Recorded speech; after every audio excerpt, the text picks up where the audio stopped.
નમસ્કાર, આપની હાલી રહ્યા છો અડીખમ ગુજરાત. આપની સાથે હું છું રાકેશ પંડ્યા. મહીસાગર જિલ્લામાં સરકારની નલ સે જલ યોજના હેઠળ ગ્રામીણ વિસ્તારોમાં પીવાનું પાણી પહોંચાડવા માટે મહીસાગર જિલ્લાના 620 ગામોમાં પાઇપલાઇન અને ગન્ના કનેક્શન માટે નાણાં ફાળવવામાં આવ્યા હતા. મહીસાગર જિલ્લામાં રૂપિયા 123.22 કરોડના નલ સે જલ કૌભાંડ મામલે સીઆઈડી ક્રાઇમ બ્રાન્ચે વધુ એક સફળતા મેળવી છે. આ કૌભાંડના મુખ્ય 12 આરોપીઓમાંથી ત્રીજા આરોપીની ધરપકડ કરવામાં આવી છે. અગાઉ 2 કર્મચારીઓની ધરપકડ થઈ ચૂકી છે.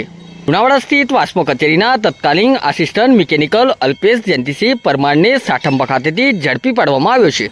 ધરપકડ બાદ તેને લુણાવાડા કોર્ટમાં રજૂ કરવામાં આવ્યો હતો, જ્યાં સીઆઈડી ક્રાઇમ બ્રાન્ચે તેને 2 દિવસના રિમાન્ડ મેળવ્યા છે.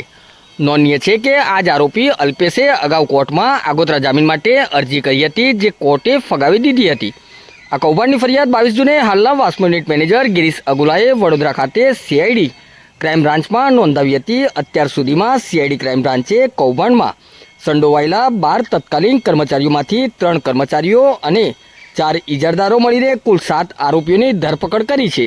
સીઆઈડીની આ કાર્યવાહીથી કૌભાંડમાં સંડોવાયેલા અન્ય આરોપીઓ ભૂગર્ભમાં ઉતરી ગયા છે.